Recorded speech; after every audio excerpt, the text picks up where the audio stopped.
اعوذ باللہ من الشیطان الرجیم بسم اللہ الرحمن الرحیم الحمد للہ رب العالمین والصلاة والسلام علی محمد وآلہ الطاہرین سیما بقیت اللہ اما بعد فقال اللہ تبارک و تعالی فی کتابہ المجید امن یجیب المضطر اذا دعاہ ویکشف السوء وَيَجْعَلُكُمْ خُلَفَاءَ الْأَرْضِ صلوات پڑھیں بر محمد وآل محمد صلی اللہ علیہ وسلم۔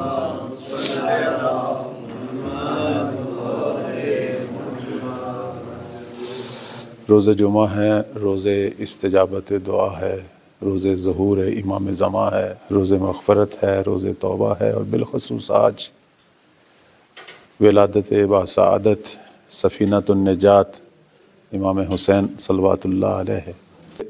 پروردگار سے ہم جو عیدی مانگتے ہیں اس دن کی، وہ یہ ہے کہ ایک تو ہمارے گناہوں کو معاف فرما، ہم سب کو مولا امام زمان جو کہ فرزند حسین ہیں ان کی نصرت، ان کی خدمت کرنے کے لائق قرار دے انشاءاللہ الہی آمین۔ اور پروردگار توفیق دے کہ راہ حسین بلکہ راہ شہداء کربلا پہ انشاءاللہ ہم اپنی پوری زندگی جو ہے وہ گزاریں انشاءاللہ۔ یہ بہت ہی معروف آیہ مجیدہ ہے، سورہ نمل کی 62 نمبر آیت، امن یجیب المضطر۔ بہت سارے علماء بلکہ احادیث روایات میں تاکید ہے کہ انسان مشکلات میں اس آیہ مجیدہ سے اللہ تعالیٰ سے جو ہے وہ مدد مانگے، اور یہ مجرب آیا ہے، اور جب بھی اس آیہ مجیدہ سے اللہ کی بارگاہ میں دعا مانگی جاتی ہے پروردگار معمولاً اکثر و بیشتر دعاؤں کو قبول کرتا ہے۔ البتہ بسا اوقات نہیں قبول ہوتی، اس کی اپنی ایک حکمت ہوتی ہے۔ وہ جیسے میں نے پہلے بھی عرض کیا کہ چونکہ دعا خود ایک ذکر ہے، اور اگر کسی وقت قبول نہیں ہوتی لیکن اس کا ثواب رہ جاتا ہے جو آخرت میں دیا جاتا ہے۔ ہو سکتا ہے دنیا میں جو چیز مانگ رہا ہے وہ آخرت میں اس سے بڑھ کر، اس سے بیشتر، اس سے عظیم تر اسے ملے۔ اس لیے کہتے ہیں کہ روز قیامت جب لوگ دیکھیں گے کہ ہماری بعض دعائیں جو ہم نے مانگی اور وہ ہمیں دنیا میں قبول نہ ہوئیں، یعنی قبولیت کی شکل میں ہمیں نہیں ملی، تو وہ قیامت والے دن جب ان کا ثواب دیکھے گا، چونکہ اللہ تو کسی کا عمل ضائع نہیں کرتا، اور دعا بھی ایک عمل ہے، خود خدا نے کہا دعا کرو، تو روز محشر جب اس کا وہ ثواب دیکھے گا تو اس وقت وہ یہ حسرت کرے گا، آرزو کرے گا کاش میری باقی دعائیں بھی قبول نہ ہوتیں اور آج مجھے یہ سب مقامات مزید ملتے، اور میرا اجر جو ہے وہ بڑھتا، اور میرا مقام بڑھتا۔ تو بسا اوقات دعاؤں کا قبول نہ ہونا یہ ہمارے حق میں الہی لطف ہے، لیکن یہ جو آیا ہے، یہ آیہ مجیدہ، اس کے بارے میں ہمارے ائمہ علیہم السلام فرماتے ہیں کہ یہ آیہ مجیدہ درست ہے کہ ہر دعا کرنے والا، ہر مشکلات میں پھنسا ہوا شخص اس کے ذریعے اللہ کی بارگاہ میں اپنی دعائیں پیش کر سکتا ہے، لیکن اصل میں یہ آیہ مجیدہ جو ہے وہ زمانہ ظہور کے بارے میں ہے۔ کہتے ہیں یہ آیات مہدویت میں سے ایک آیہ یہی ہے، سورہ نمل کی 62 نمبر آیہ، جس کا میں نے ایک حصہ آپ کی خدمت میں تلاوت کیا کہ کب کوئی مضطر پکارے گا، کب کوئی مجبور پکارے گا، اور اس کی وہ مجبوری، اس کی وہ تکلیف، اس کی وہ مشکل رفع ہوگی، وہ زمانہ ظہور ہے۔ کتاب شریف غیبت نعمانی 20واں باب ہے، یعنی اس کے اندر جو 20واں باب ہے اس میں روایات ہیں جس میں معصوم فرماتے ہیں کہ یہ آیہ مجیدہ کی جو حقیقی تفسیر ہے بلکہ اس کی مجسم تصویر عصر ظہور میں ظاہر ہوگی، جب امام مہدی علیہ السلام کا دور ہوگا کہ جس دور میں پوری دنیا پر الہی حکومت قائم ہوگی، جس دور میں عدل الہی پوری دنیا پہ نافذ ہوگا، جب ظالم ختم ہو جائیں گے، شیاطین ختم ہو جائیں گے، اس دور میں دنیا آسائش میں، نعمت میں ہوگی، اور ایک آسائش یہ ہوگی کہ دنیا کے کسی حصے میں جب کوئی شخص فریاد کرے گا اپنی کسی مشکل میں، امام وقت کو پکارے گا یا خدا کو پکارے گا، تو خلیفۃ اللہ فرزند زہرا فرزند حسین اس زمانے میں بالآخر علم الہی سے متوجہ ہو جائیں گے کہ مشرق و مغرب میں کون ہے اس وقت جو مشکل میں پھنسا ہوا ہے، فوری اس کی مشکل کو دور کریں گے۔ یعنی یہ آیہ مجیدہ کی اصلی تصویر زمانہ ظہور میں کہ کوئی بھی مشکل میں پھنسا ہوا، کوئی بھی، سب کی مشکلوں کو دور کرے گا زہرا کا بیٹا انشاءاللہ۔ اور یہ اس لیے کہتے ہیں کہ زمانہ ظہور جو ہے وہ ایک سنہری دور ہے زمین پر۔ اصلا اس طرح کا دور شروع ہی نہیں ہوا کبھی، دنیا کا سب سے اعلیٰ ترین دور کہ جس پر مردے، یعنی وہ لوگ جو دنیا سے جا چکے، جب ان کو پتہ چلے گا امام مہدی علیہ السلام کا دور شروع ہوا ہے، احادیث میں آیا ہے کہ قبروں میں پڑے ہوئے مردے بھی ایک دوسرے کو مبارکباد دیں گے کہ اب زمین پر صحیح الہی دور شروع ہوا ہے۔ حتیٰ کہتے ہیں دنیا اتنی پرامن، اتنی پرآسائش ہوگی کہ آسمانی مخلوقات زمین والوں کو دیکھیں گے، رشک کریں گے۔ یہ احادیث میں ہے، اتنا عظیم و شان دور شروع ہونے والا ہے۔ اور کس ہستی سے شروع ہونے والا ہے؟ یعنی اسی ماہ شعبان کا جو محور ہے، جو مرکزی نقطہ ہے، نیمہ شعبان، جس ہستی کی مثلا ولادت کے حوالے سے یادگار دن ہے ہمارے پاس، اسی ہستی کے ذریعے دنیا پر یہ عظیم الہی دور جو ہے وہ شروع ہونا ہے۔ امام موجود ہیں، اپنے ناصروں کے منتظر ہیں، اور زمانہ غیبت کے ختم ہوتے ہی یہ عظیم دور جو ہے وہ شروع ہوگا، اور اللہ ہم سب کو وہ عظیم دور دکھائے انشاءاللہ۔ اس وقت جو موجودہ حالات ہیں، اس آیہ مجیدہ کی تلاوت ہونی چاہیے۔ امن یجیب المضطر، ہمیں اب بھی اپنے زمانے کے امام سے توسل کرنا چاہیے۔ درست ہے زمانہ ظہور میں مولا کی جو مدد ہے وہ نظر بھی آئے گی اور ظاہر بظاہر ہوگی، لیکن زمانہ غیبت میں بھی امام زمان مدد کرتے ہیں، کیوں نہیں کرتے؟ جب بھی ان سے توسل ہوتا ہے کیوں نہیں ان کی مدد پہنچتی ہے۔ اس وقت آپ دیکھیں ایران کے جو حالات ہیں، اندر منافقین کی سازشیں اور فتنے، اور باہر سے دشمنوں کے حملے کا خطرہ، اس وقت عجیب حالات سے ہم دوچار ہیں۔ ایران کے اندر اس وقت یہ جو فتنہ 2 دن اٹھا، اس میں جو ابھی بتایا جا رہا ہے 3000 سے زیادہ لوگ جو ہیں وہ ہلاک ہوئے، جس میں بہت سارے لوگ شہید ہیں، یعنی جو بے گناہ مارے گئے، یا یہی امن و امان قائم کرنے والے اداروں کے لوگ ہیں کہ جنہوں نے خود کسی قسم کا کوئی اسلحہ استعمال نہیں کیا، لیکن روکا لوگوں کو کہ وہ تخریب کاری نہ کریں، فتنہ و فساد نہ پھیلائیں۔ وہ بھی جو ہے وہ منافقین کے ظلم کا شکار ہوئے۔ یہ بڑے صبر و تحمل کا ثبوت دیا ایرانی حکومت نے، اور دنیا کو بتایا کہ اہل حق ہمیشہ مظلوم ہے لیکن ثابت قدم ہے، دنیا کے ظالموں کے مد مقابل ثابت قدم ہے۔ علی والے ہوتے بھی ایسے ہی ہیں۔ یہ بالکل اسی طرح کا فتنہ ہے جس طرح ہم امیر المومنین کی حکومت میں بھی ہم دیکھتے ہیں، اندر منافقین کے فتنے، جنگ صفین میں ہم خوارج کا فتنہ ہے۔ اب اس کی وجہ کیا ہے؟ معرفت نہیں ہے، بصیرت نہیں ہے، دنیا کا طمع ہے، کیوں نہیں؟ لالچ ہے۔ اب یہاں آپ دیکھیں، اب تو حقائق کھل کے سامنے آ رہے ہیں کہ یہی امریکہ اسرائیلی ایجنسیوں کی طرف سے جو ان کو پیشکشیں ہوئیں منافقین کو کہ اگر ایک آدمی کو قتل کرو گے 500 ملین دیں گے، اگر ایک گاڑی کو آگ لگاؤ گے 250 ملین، اگر کسی گھر پہ حملہ کرو گے، کسی جو ہے عمارت پہ حملہ کرو گے 80 ملین، اگر مسجد پہ حملہ کرو گے اتنا، اگر امام زادے، اب آپ دیکھیں کتنی مسجدوں پہ حملہ ہوا، اور اب تو نظر آ رہا ہے کہ یہ جنہوں نے مساجد پہ حملہ کیا، مذہبی چیزوں پہ حملہ کیا، وہ سارے بہائی تھے۔ اب جو ان کے لیڈر گرفتار ہوئے ہیں، بہت سارے لوگ، 3000 کے قریب لوگ بھی گرفتار ہوئے ہیں۔ اب حقائق کھل کھل کے سامنے آ رہے ہیں کس طرح ان کو غیر ملکی جو یہ ظالم غیر ملکی مستکبرین استعماری طاقتیں ہیں، کس طرح ایران کے اندر دخل دے رہی ہیں اور کس طرح فتنے ڈال رہی ہیں۔ چونکہ واحد اسلامی ملک جو حقیقی اسلام کا علمبردار ہے اور واقعاً امیر المؤمنین، بلکہ میں کہوں گا محمد و آل محمد کی سیرت پہ چلتے ہوئے دنیا کے ظالموں کے سامنے کھڑا ہے، وہ ایران ہی تو ہے، وہ یہی مملکت اسلامی ہے۔ باقی سارے تو جھکے ہوئے ہیں، یا غلام ہیں، یا خوشامدی ہیں، یا نام کا اسلام ہے۔ اصل اسلام تو یہاں ہے، اور دنیا کو کسی اور اسلامی ملک سے خطرہ ہی نہیں ہے، صرف ایران سے خطرہ ہے، چونکہ دنیا کے باطل کو پتہ ہے کہ اصل اسلام کہاں ہے۔ باطل کو اصل اسلام سے خطرہ ہے۔ جیسے آپ دیکھیں بنی امیہ، بنی عباس کی حکومتیں بظاہر اسلامی حکومتیں تھیں، لیکن ان کو آل محمد کے خلفاء ہمارے ائمہ سے خطرہ محسوس ہوتا تھا، ان کو شہید کر دیتے تھے۔ حتیٰ وہ تعلیم دے رہے ہیں، مسجد میں پڑھا رہے ہیں، کوئی ان کے خلاف اٹھے ہوئے نہیں ہیں، لیکن امام کا وجود ہی ان کے لیے خطرہ تھا، چونکہ اصل اسلام کا آئینہ دار ہمارے ائمہ کا وجود تھا۔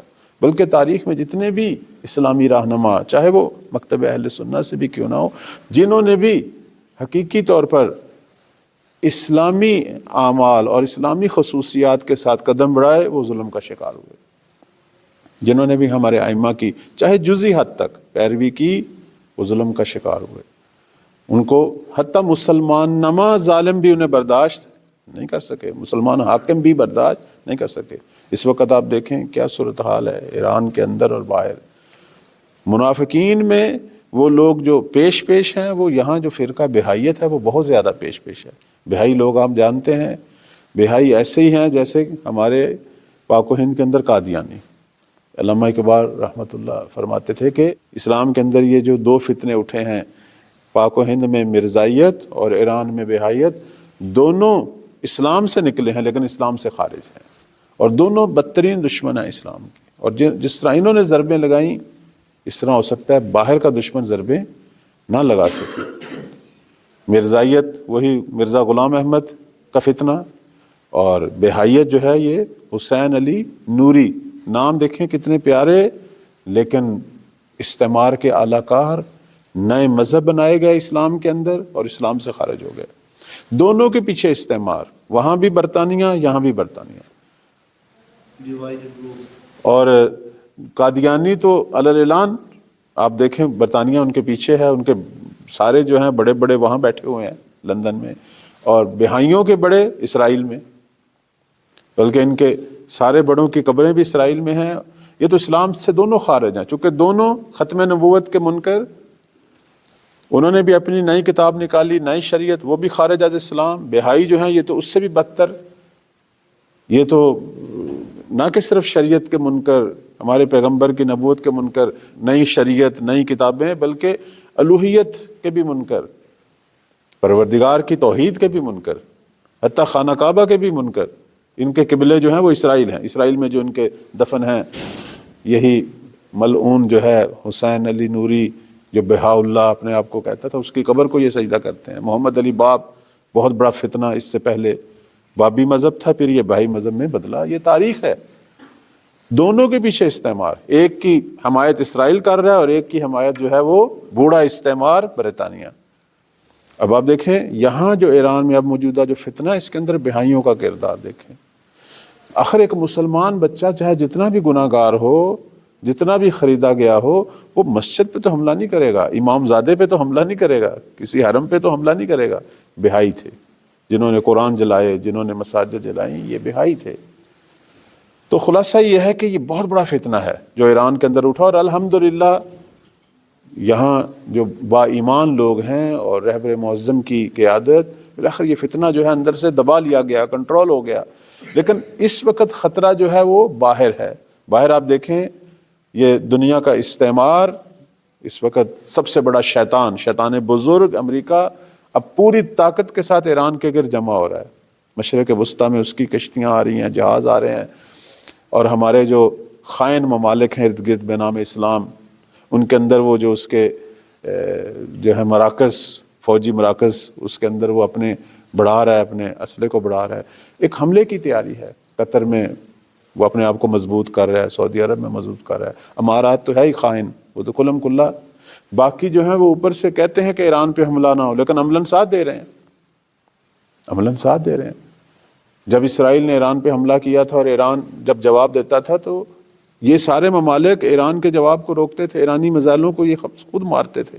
بلکہ اردن جیسا خائن ملک، البتہ اردن کے لوگ تو اچھے ہیں، یہ جو اس پہ حکومت بیٹھی ہے، وہ بڑے فخر سے کہتے تھے کہ ہم نے اتنے ایرانی میزائل جو ہے جو اسرائیل کی طرف جا رہے تھے وہ ہم نے گرائے۔ شرم نہیں آتی، وہاں فلسطینی آپ کے ساتھ قتل ہو رہے ہیں، آپ کے پاس 50,000 سے زیادہ فلسطینی قتل ہوئے، کسی ایک فلسطینی کو بچانے پہ فخر کا اظہار نہیں کیا۔ ایک ظالم اسرائیلی جو فلسطینیوں پہ ظلم کر رہے ہیں، جنہوں نے ناحق ایران پہ حملہ کیا ہے، ان کو بچانے پہ ایک مسلمان ملک کا آپ دیکھیں حاکم فخر کر رہا ہے۔ یہ حالت ہے ارد گرد۔ اس لیے مغربی لوگوں کو کہیں خطرہ محسوس نہیں ہوتا، صرف اس نقطے سے خطرہ محسوس ہوتا ہے جہاں حقیقی معنوں میں حق کی آواز سنتے ہیں، جہاں حقیقی معنوں میں قرآن کی آواز ہے، جہاں حقیقی معنوں میں پیغمبر کی آواز ہے، جہاں آل محمد کی آواز ہے۔ وہ نقطہ صرف اور صرف اب اس وقت دنیا میں مملکت اسلامی ایران رہ گیا۔ الحمدللہ ہمارا اپنا ملک پاکستان بھی ان تمام معاملات میں ایران کے شانہ بشانہ، اور اس پر ہمیں فخر بھی ہے۔ عرض خدمت یہ ہے کہ موجودہ جو حالات ہیں، اس میں ایک واقعہ مجھے یاد آ رہا ہے، میں وہ آپ کی خدمت میں بیان کروں گا اور زحمت کو تمام کروں گا۔ کہتے ہیں کہ جنگ عظیم جو ہے دوسری، اس میں ایران پر عجیب حالات تھے، یعنی آدھے ملک پر روس کا قبضہ تھا اور آدھے ملک پر برطانیہ کا، اور یہ یہاں کا جو بادشاہ تھا وہ تو آپ کو پتہ ہے وہ تو ایسے ہی ظاہری طور پر ایک حاکم تھا، لیکن مملکت تقسیم ہو چکی تھی، اور وہ یہاں کے جو معدنیات ہے، یہاں کی جو غذائی چیزیں ہیں، وہ یہاں سے نکال کر لے کے جا رہے تھے، اور ایران میں کوئی بہت بڑا قحط تھا۔ ابھی بھی یہ جو موجودہ شیطان ہے امریکی صدر، یہ ایران پر حملہ کوئی ایرانیوں کی خاطر نہیں کرنا چاہتا، نام ایسے لیتے ہیں کہ ہم جی یہ جو مخالف ہیں حکومت کے، ان کی حمایت کے لیے، وہ یہاں کی جو معدنیات ہیں، یہاں کا جو تیل ہے، جو کچھ، وہ ان چیزوں کے لیے حملہ کرتے ہیں۔ افغانستان پہ بھی اسی لیے حملہ ہوا تھا، عراق پہ بھی اسی لیے ہوا تھا، اب جو ہے ایک اور ملک پہ جو انہوں نے وینزویلا پر بھی اسی لیے حملہ کیا۔ تیل اصل میں وہ لوگوں کا نام ہوتا ہے، وہ تو لوگوں کو تو بیوقوف بنایا جاتا ہے۔ تو اس وقت بھی یہی حالت تھی، ایران میں قحط تھا، اور ایران کی غلط پالیسیوں کی وجہ سے اس زمانے کی جو بادشاہی حکومت تھی، ابھی تو انقلاب نہیں آیا تھا، وہ بھی نوکر تھی امریکہ اور روس کی، برطانیہ کی، وہ تو اس طرح کے لوگ تھے۔ یہ تو امام خمینی رحمۃ اللہ کی قیادت میں جو عظیم الشان ایرانی قوم نے انقلاب لایا، اور حقیقی اسلام کا چہرہ تو بعد میں ظاہر ہوا، پہلے اسی طرح کے لوگ تھے جس طرح عرب ممالک میں بادشاہ بیٹھے ہوئے ہیں، ایران میں بھی ایسا ہی تھا۔